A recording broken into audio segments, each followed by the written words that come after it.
It's my pleasure to introduce today's speaker, Manpreet Singh. He is from Mohali, India, and he will tell us about virtually symmetric representations and market class diagrams. So please welcome.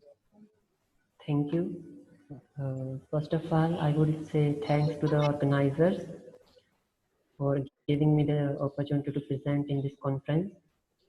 So I will today speak on the topic virtually symmetric representations and marked Gauss diagrams.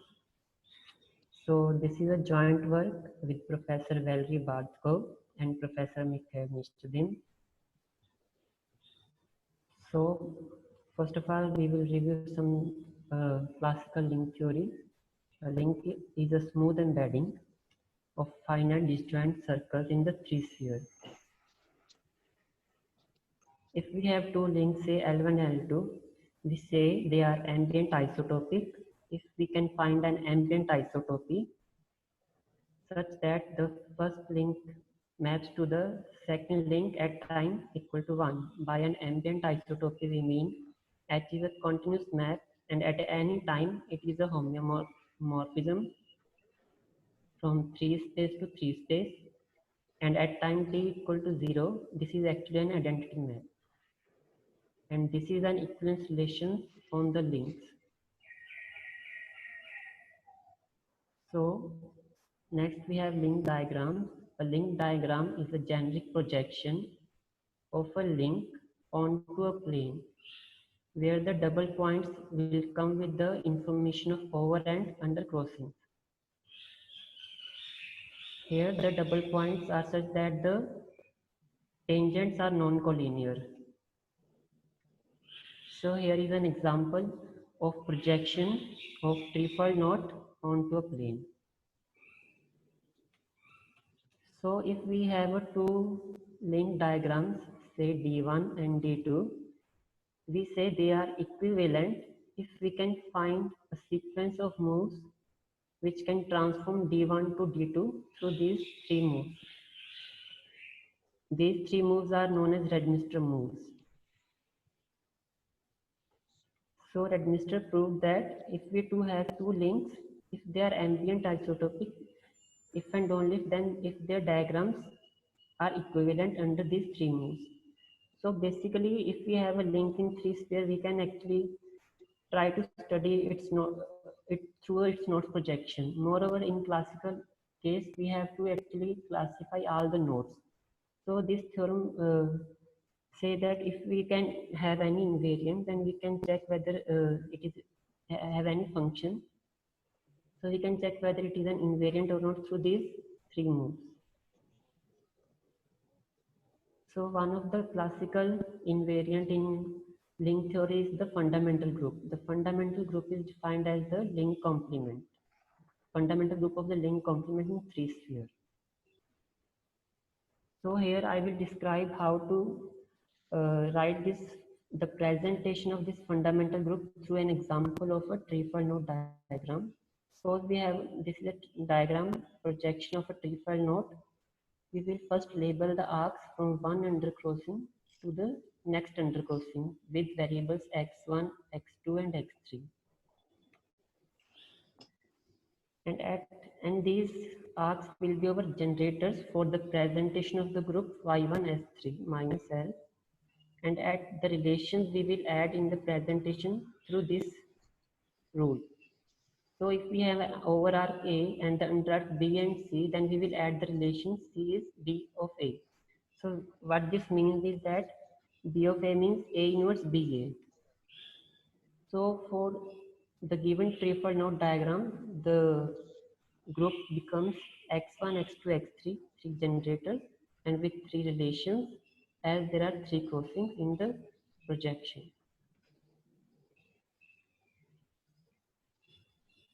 So in 1999, Professor Kaufman introduced virtual node theory. So virtual link diagram is a generic immersion of finite disjoint oriented circles into a plane where the double points are either classical crossings or we will decorate it with a circle and we will call that type of crossing as a virtual crossing. So here is just an example of a virtual node diagram. So these are classical crossings. These two are classical crossings and this is a virtual crossing.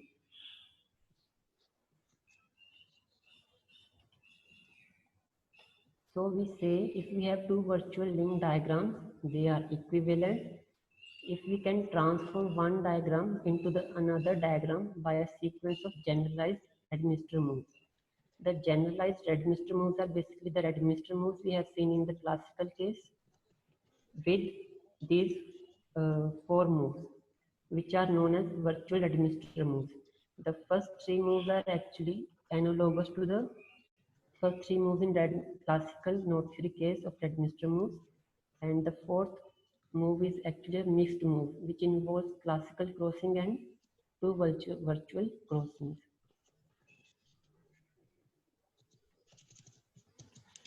So a virtual link is defined as a equivalence class of virtual link diagrams. So Professor Kaufman proved that virtual links are proper generalization of classical links. So what this means is that if we have two classical rings and they are equivalent under the generalized administrator moves, then they are equivalent under the classical administrator moves too. So basically, virtual link theory properly contains the classical node link theory. So now we will define what are ghost diagrams. So a ghost diagram consists of finite number of disjoint circles oriented anti-clockwise, and we have finite number of signed arrows whose head and tail lies on the circles. So here are two examples. So in the first example, we have just one circle and two arrows with their signs are plus, both are plus sign, and the direction is anti-clockwise of the circle. In the second example, we have two circles and we have four arrows with different signs.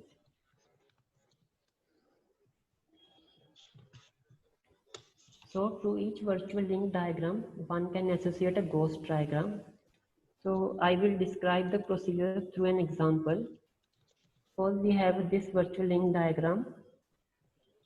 So to draw a ghost diagram corresponding to this link diagram, we will first fix a base point on the arc. And since the virtual links we have defined as an oriented links, so they have inherited orientation.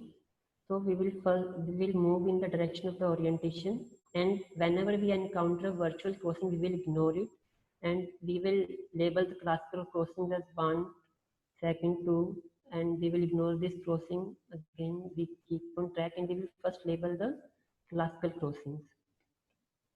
And notice that these all these classical crossings are negative crossings. By negative crossing, we mean that if we stand over this over arc, then the under arc goes from left to right.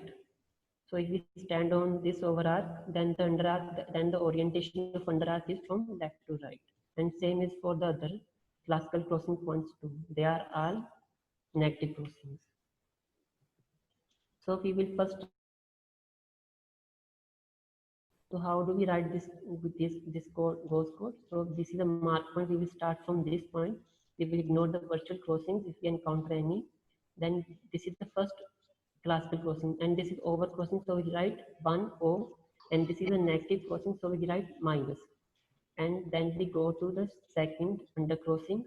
We have 2 minus, and this is also negative crossing. And similarly, we go on, and this is virtual crossing. We will ignore it, and this we have 1 under crossing, and the sign is here 1 minus, and we will keep on moving this end, and at the end we will return back and we write the ghost code like this. Using this ghost code, we will draw the ghost diagram. So here is a ghost diagram corresponding to this virtual link diagram. So this is the base point. So first we have one, so we will on a circle, since it has a, since this diagram has only one component, we have just one circle, and we will first fix a base point. We have one O, we will label few points on the circle with these points, 1O, 2U, in the same sequence as this sequence. And we will join the arrows from over to under, O to U. To 2, but it is the direction of the arrow is from over crossing to the under crossing. And since all these points, these crossings are negative crossings, and since, for example, one is negative, so the arrow is minus. Second is also negative crossing, the arrow is minus. If in case this is positive crossing, we will label it with a plus sign. So moreover, notice here that if we perform any virtual move, VR1, VR2, or VR3, or VR4, which there are 4 virtual moves, then this Gauss diagram will remain the same. It will not change. But if we perform any classical administrator move, then this Gauss diagram will change. So we will we want to define an influence relation here on Gauss diagrams. So this is just a labeling of Gauss diagrams. So 3 under 2 under is a arc x1. So this is just saying that this portion is saying that 3 under 2 under we have arc x1, 2 under 2 next 1 under we have x2, and 1 under 2 4 under we have x3 arc, and 4 under 2 3 under we have arc x4. We will use this diagram again and again in the further slides. So we have put it here. So we say two Gauss diagrams are equivalent if one diagram can be changed into the another diagram by the following these moves. So these moves basically comes from the administrator moves on the class on the node diagram, and we just need these 4 moves are sufficient, as it was proved by Oleg that these are sufficient moves from the Gauss diagrams. Moreover, with this moves, we have a one-to-one correspondence between virtual links and equivalence class of Gauss diagrams. So now we will define virtual link groups using the definition of Lewis Kaufman. So suppose we are given a Gauss diagram D corresponding to some link L. So what we will do, we will first label the arcs from one arrowhead to the next arrowhead with labels as x1, x2, and xn. So these will be our generators for the group GKD. We will represent the virtual ring group, which we will call also as Kaufman group in the further slides. So these will be our generators. So for relations, for each arrow in the Gauss diagram, we will add the relation of this kind. So if we have arrow tail on the arc A and head dividing the arc B and C, then we will write C is B of A epsilon, where epsilon is the sign of the arrow. So the Kaufman group is the set of these generators which label the arcs in the Gauss diagram, and we have relations for each arrow. So here is an example of calculating the Kaufman group for the diagram which we have seen in the last few slides. So we have from 3 under 2 under we have arc x1 and x2, and 1 under to 4 under we have arc x3, and 4 under to 3 under we have arc x4. So we have 4 generators, and for this arrow we have this relation, first relation, which is x2 is coming from x1, where the over arc, where the arc is x3, and the sign is of this arrow is minus, so we have minus sign. And similarly, so for this arrow we have this relation, and for x3 to x4 we have this relation for this arrow, and for this arrow we have this relation. So now we will define peripheral structure for virtual node groups. So peripheral structure is well defined in case of classical nodes, but one can also define in case of virtual nodes. If we go through the definition of Kaufman group, it is actually defined in the paper of by Professor Kaufman. So suppose we are given a Gauss diagram D, and we have a Kaufman group GKD associated to it. So we will define the meridian as any arc in the generator of the Kaufman group, which corresponds to some arc on the Gauss diagram.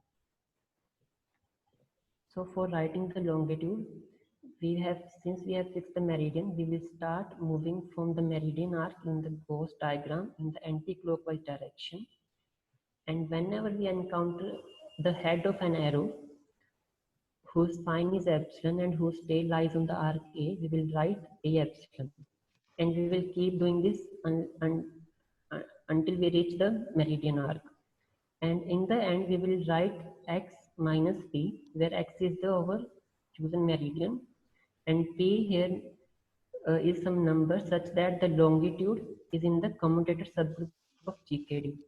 Notice that this definition longitude coincides with the definition as we define in case of we will calculate in case of classical node theory. So we will define peripheral pair as a pair of meridian and longitude. Peripheral subgroup is the subgroup generated by meridian and the longitude in the Kaufman group. And the peripheral structure is the conjugacy class of peripheral pair. And this is a well-defined notion in virtual node theory also. Because if we want to choose some other meridian longitude pair, then one can actually prove that they are conjugate.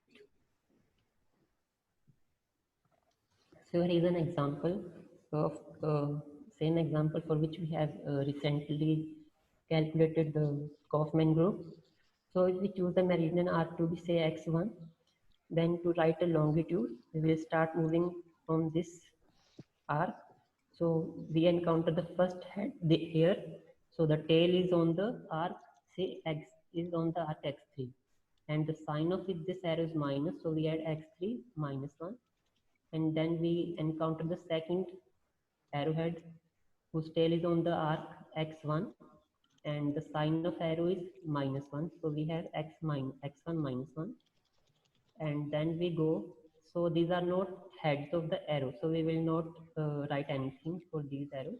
We will keep moving, and then again we encounter an arrowhead, and this also lies on the arc x1, and the sign of this arrow is again minus 1, so we have x1 minus 1.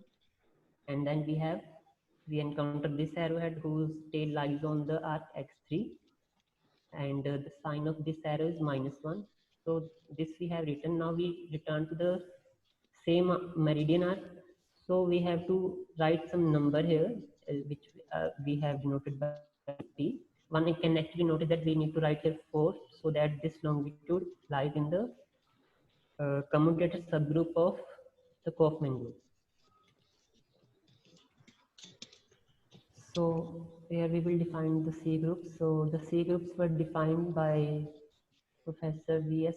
Kulikov in the paper Alexander Polynomials of Plane Algebraic Curves. They were very well studied in these two papers.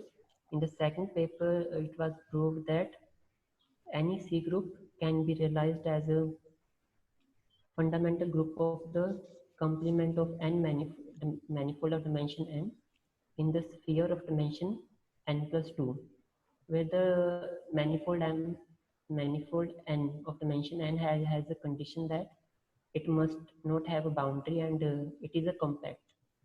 So the C group is defined as a group which has a presentation of this type, which has generators x1, x2, xn, and the relations are of the type of conjugation type. And these words are in the set x plus minus 1, where x minus 1 means the alphabet, the elements of the x minus 1 is x1 minus 1, x2 minus 1, xn minus 1. For example of C groups, we have fundamental group of link complement in the 3 sphere are examples of C group. A C group G is said to be irreducible if its abelianization is integers. So the example for this is the fundamental group of not complementing three square are all irreducible C groups. So here are some results which you will like to recall by Kim in the paper virtual node groups and their peripheral structures. Kim studied the virtual node group using the definition of Kaufman group theory, which we have just seen a few seconds ago, and the same peripheral structure as we have shown in the previous slides. So Kim proved that every irreducible C group can be realized as a virtual node group. So this means that if we are given any reducible C group, so we can find a Gauss diagram whose Kaufman group is actually that irreducible C group. So Kim also studied the analogous problem proposed by Newell for classical nodes. So in classical case, the problem is the same, but just replace the word virtual by classical. The problem is like this. So suppose we have a group G and an element mu in the group G. And suppose if G is finitely generated by the conjugates of this element mu. An element lambda in the group G is said to be realizable if there exists a virtual node K and an onto homomorphism such that mu is image of a meridian and lambda is image of the corresponding longitude. The set lambda G is called a set of realizables. So the problem is this, that whether lambda G is a non-empty set or not. In the classical case, this problem is very well studied and the classification for this set is also has been done. So Kim proved that the set lambda G is non-empty subgroup of G. Moreover, he has done the characterization of this subgroup as the intersection of commutator subgroup with the centralizer of an element mu. So let's recall what are braid groups. So braid group Bn denotes the braid group on n strands. In this, our strands will be oriented from up to down, and they have a presentation as sigma with generated sigma 1, sigma 2, and sigma n minus 1. The sigma is generators are basically the strands of this type. So this is a generator sigma I, and we have the relation. So this relation is implies far commutativity in the generator with the generators, and this relation is actually the third Redminster moves, comes from the third Redminster move. So there is a well-known Artin representation of braid groups. So here Fn denotes the free group with the rank n. So Artin representation is actually action of the group Bn over the free group Fn, which is defined like this. Moreover, it is well known that Artin representation is a faithful representation. So analogous to virtual links or virtual nodes, one can define virtual braids as analogous of classical braids.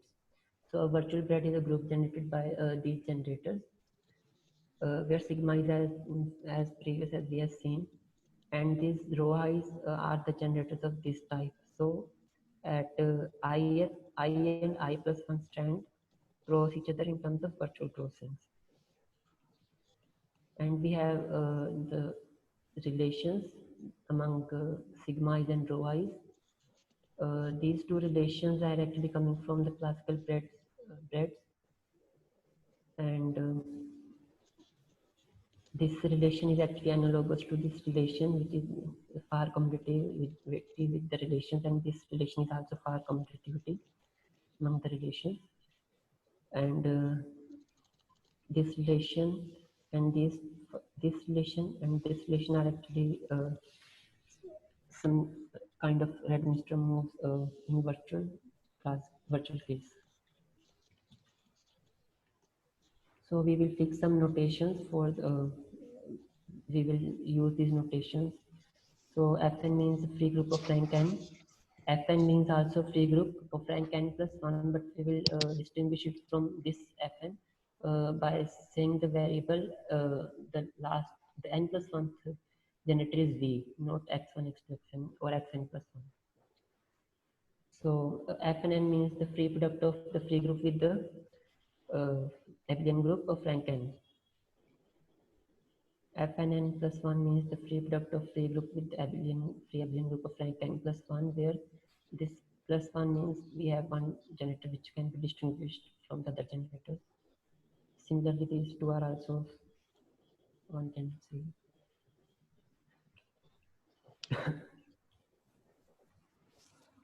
So if we have a as we have representation of braid groups, we also have action of virtual braids on some groups or modules. So we will study the representation of virtual braids.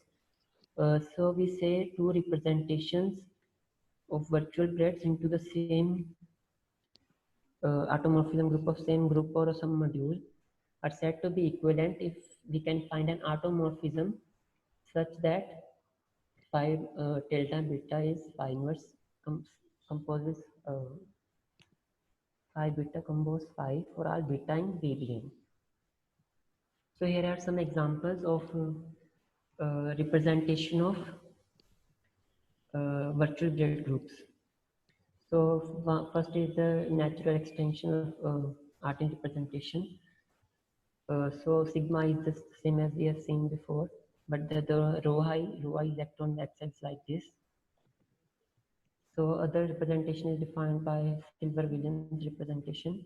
So we have this kind of representation. And the third one is Borden-Dice representation. So now we will come to a representation which was defined by Bardko, Mikhalchishina and Nishchidin.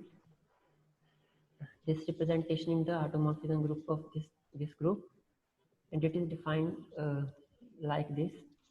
The importance of this representation is that this representation generalizes all the previous representations which we have seen, these representations. So this representation generalizes. What we mean by generalizes means that we can do some quotient of this group and we will get back those representations. So virtually symmetric representations. So if we have a representation of a virtual braid group into the automorphism group or some group or a module, we will say it is a virtually symmetric if the generators rho I act on the generators on this group or a module as a permutations. Okay. So here are some examples. So all the representations which we have seen so far are equivalent to virtual symmetric representation, means that we can find an automorphism of H to H which will give us an equivalent representation. So this representation is equivalent to the representation of defined by Bardko, Alstishin and Nishchidin. So while we are looking at this representation, notice that this sigma I, the action of this sigma I on ui and ui plus 1 can be figured out from the its action from the its action on the generators vi and vi plus 1. I mean, similarly, the action of rho I on ui and ui plus 1 can be figured out from the action of rho I on vi and vi plus 1. Moreover, ui's don't play any role in the other generators.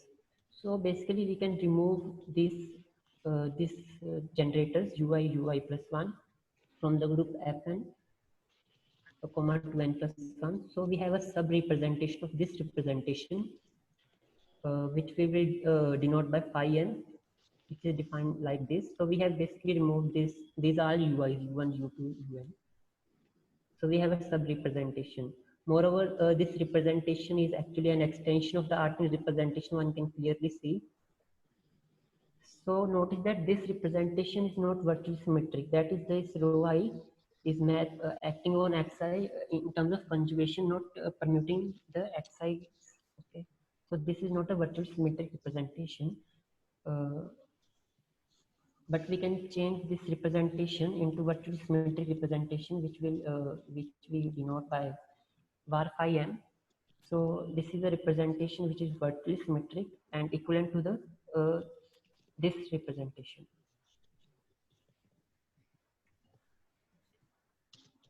So we will use this representation which is virtually symmetric and which is coming from the representation which is extension and which also generalizes many known representations of virtual grid groups to define virtual link groups. We will use this representation, and we will also show the benefit of virtually symmetric. And clearly this is virtually symmetric as its action is just permutation on generators. So we will define virtual link groups.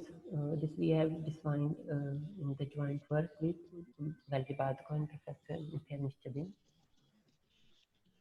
So first the approach is using the bread approach. Suppose we are given any virtual bread group with n strands. So we will associate a group to this bread element beta. Uh, so these x1, x2, xn are actually the generators of this fnn group. So we add some relations. Vi, Vij means that means the commutator of Vi and Vj, and we add some extra relations. So this group is for the representation var phi n, which is virtually symmetric, and this group is for the representation phi n. Moreover, we have just seen now that these two representations, var phi m and phi n, are equivalent representations, but phi m is not a virtually symmetric representation, whereas var phi m is a virtually symmetric. Since these are two equivalent representations, so these two groups are isomorphic. One can easily check this. So we have a result which is natural actually. So if we have any two grids in the group PBN such that their closure define the same link L, then these groups are actually isomorphic. So GM beta is actually a link invariant, and it is also known that for every link we can find a virtual grid whose closure is that link. So we can assert to any link this kind of group. So the second approach is the diagram approach. So suppose we have a virtual link diagram with n components, then we will associate a group to this diagram. So first of all, we will label all the components with the integers from 1 to n, and from each classical crossing to the next classical crossing. We are not saying under crossing to next under crossing. We are just saying from one classical crossing to the next classical crossing. We will label these arcs as x1, x2, and xn. And moreover, so these arcs will be among our generators. So we'll define the virtual link group GMDL as the set of these generators with some relations which just reveal now. And with these relations, this means the commutator of Vi and Vj, where these relations are actually correspond to the each classical crossing like this. So if this arc is correspond to the ith component and this BC arc corresponds to the jth component, then we will add these two relations for the positive crossing. For the negative crossing, again we have two relations. Moreover, for virtual crossing, we will not add any relations.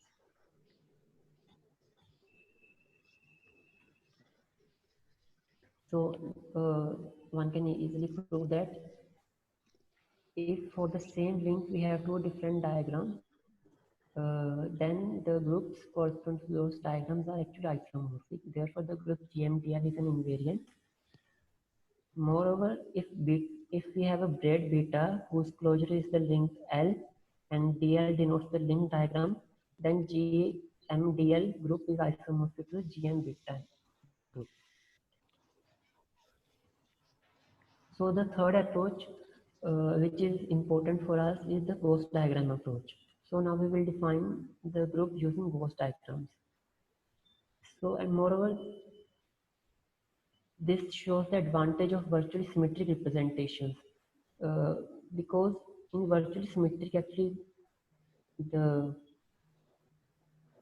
virtual crossing just permute the generators, so they do not bring anything in the relations. So we can define the groups which we have just defined. So now using the Gauss diagram approach. So suppose D is a Gauss diagram representing the virtual link L having n components. If link has n component, definitely the Gauss diagram will have n components. Then we will label the each circle with numbers from 1 to n, and uh, we will label the arcs as x1, x2, xn. By arcs here we mean that if we have an arrow, the arrow has head and tail. So the head and tail are over points. So on a Gauss diagram, the arc between the two consecutive points will be labeled with these variables as x1, x2, xn. So we will define the group pi d as these generators, where v1, v2, sorry, this is some type of, this is v1, v2 and vn up to vn. And we have these relations, and where the r relations are of relations of this type. So for each arrow, we will add two relations, and moreover, this arc is in the set of 5 circle. This BC, the arcs B and C are in the set of arcs on the GH circle. So we will illustrate this. So, okay. So let be the Gauss diagram representing the link type, and one can easily prove that the group which we have got from the Gauss diagram and the group we have defined using the link diagram, so from the bread groups, they are actually isomorphic. Moreover, if we put all the V1, V2, Vn equal to N1 in the group pi D or GML say, then we will recover the Kaufman group for the Gauss diagram D. So here is an example. So we have a Gauss diagram with two arrows plus same arrow. So from this to this point we have labeled arc x1. From this point to this we have labeled as x2. From this to this we have x3, and from this point to this point we have a arc x4.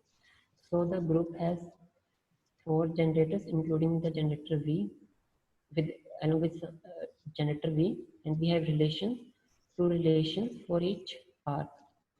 So the first, these two relations, these two relations are for the arc, this arc, and these two relations are for this arrow. Moreover, this group is non-trivial by we mean is not isomorphic to free group of rank 2. So this Gauss diagram is actually non-trivial Gauss diagram.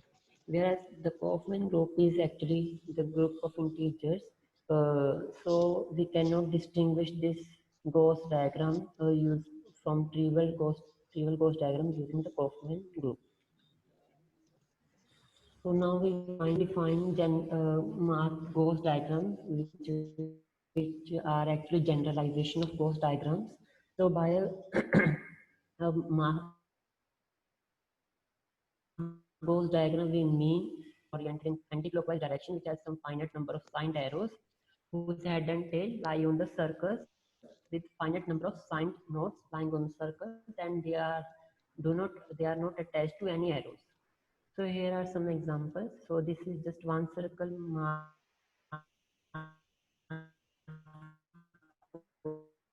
Gauss diagram.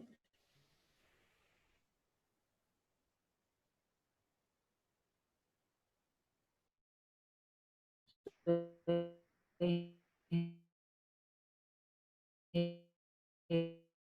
here we have two nodes.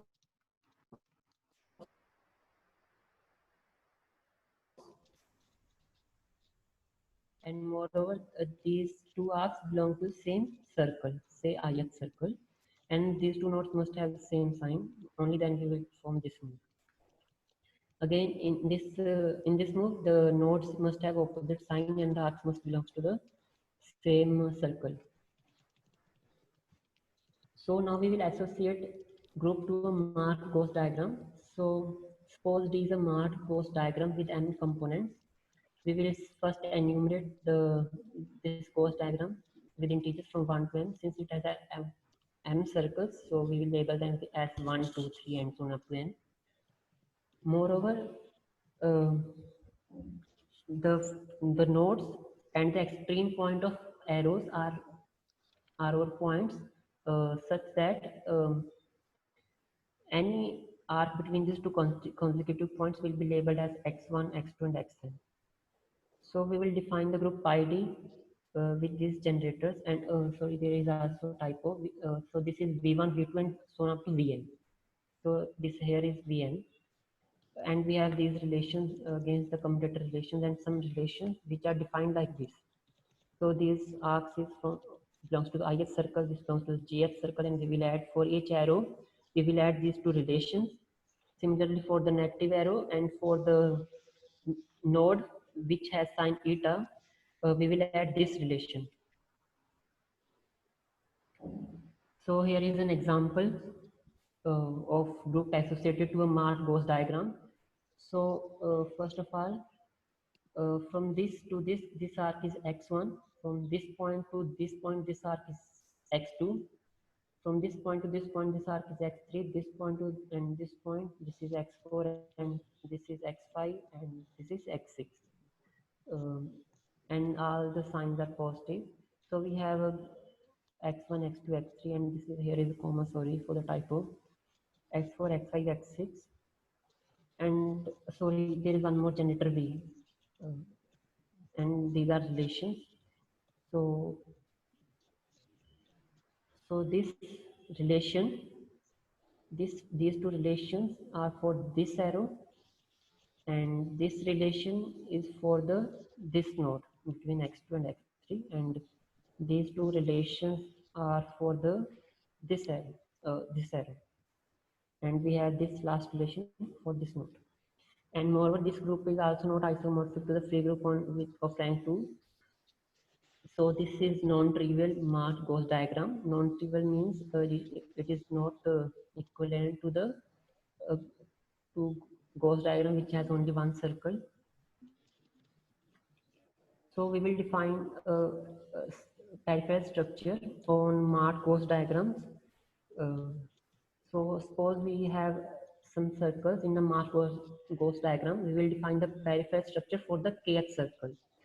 So the meridian is defined as for, we just need to take any arc, say x on the circle. The longitude is defined, to define longitude, we will start moving on the arc which we have said as a meridian, moving the anti-clockwise direction.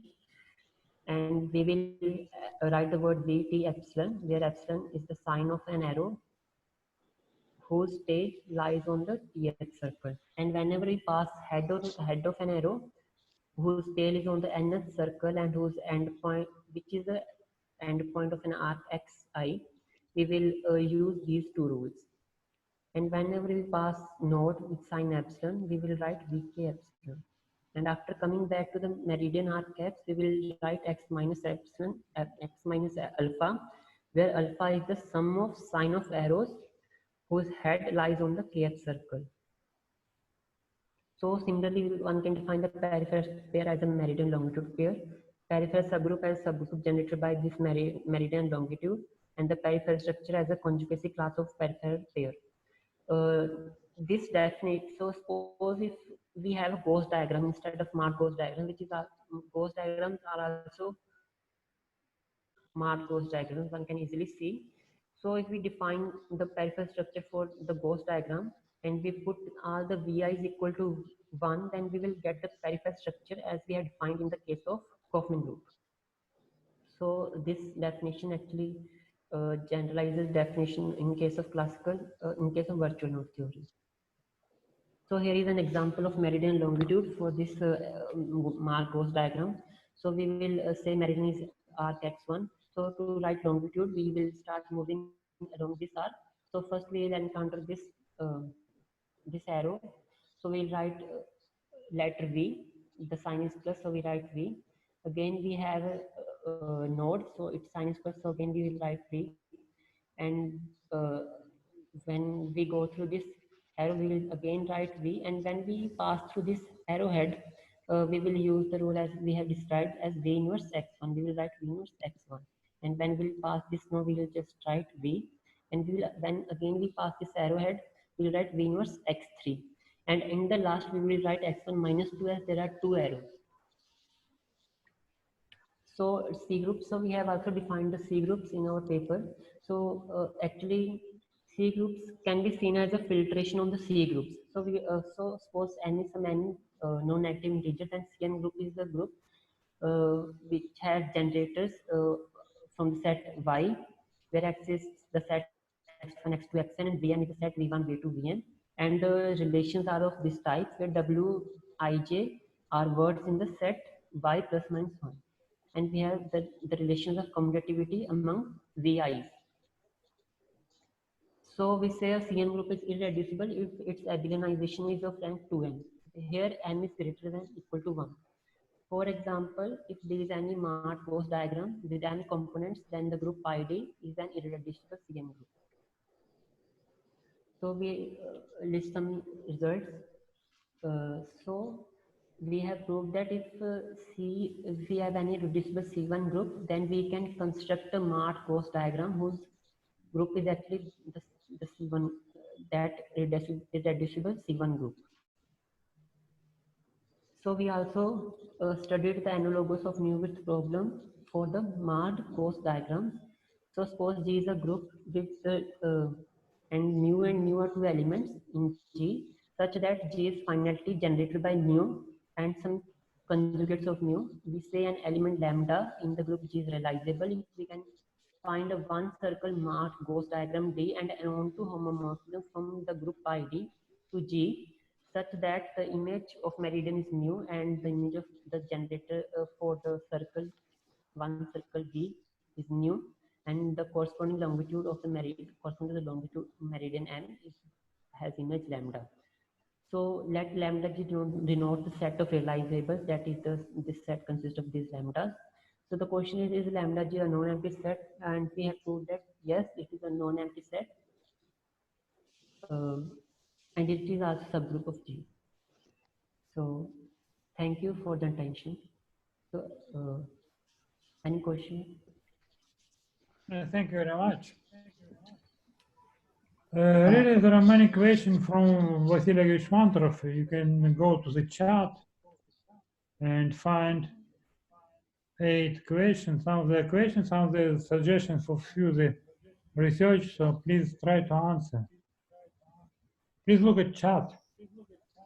Wait. Do you see? No.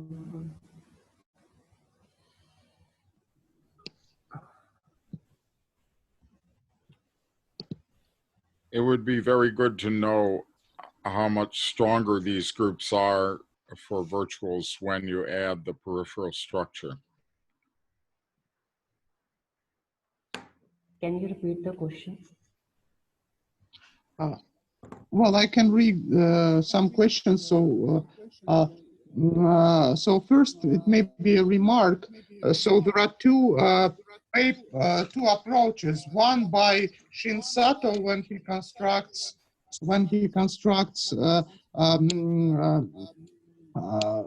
tori in R4, and the other by Viktor Kulikov, where he constructs spheres in higher dimensional spaces, not necessarily 2 and 4.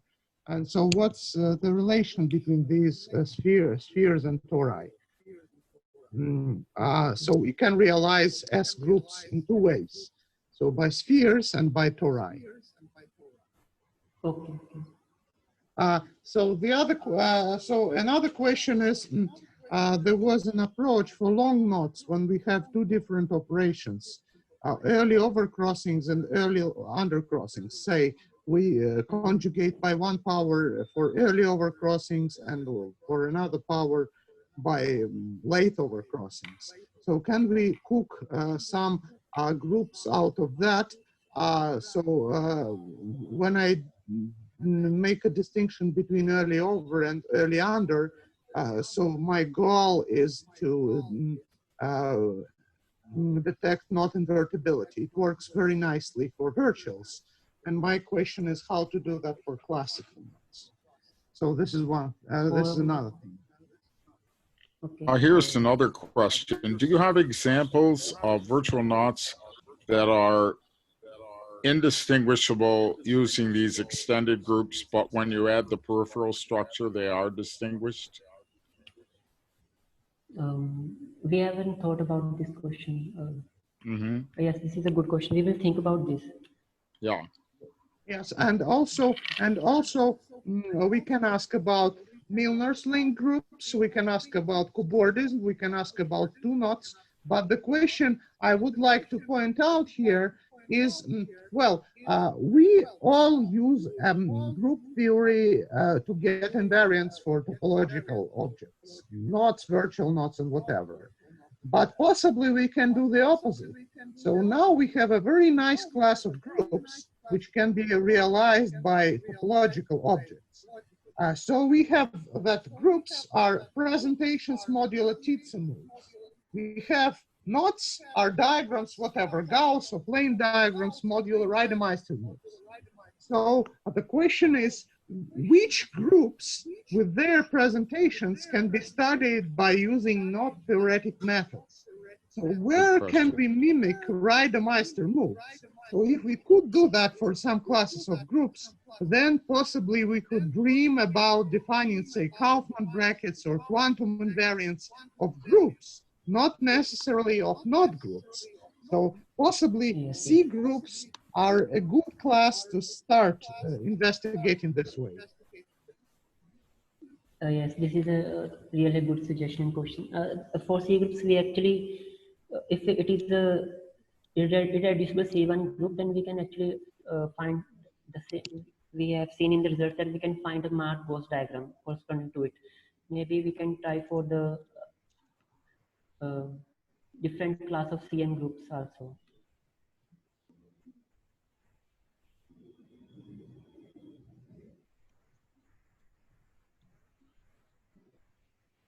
Okay, well, these are main questions. Actually, the rest is written. So if you wish, you can make any comments. Okay, please, more questions?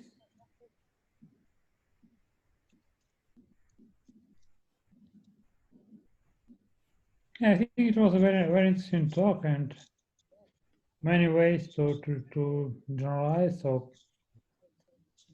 quite nice examples. So let us thank speaker again. Thank you very much.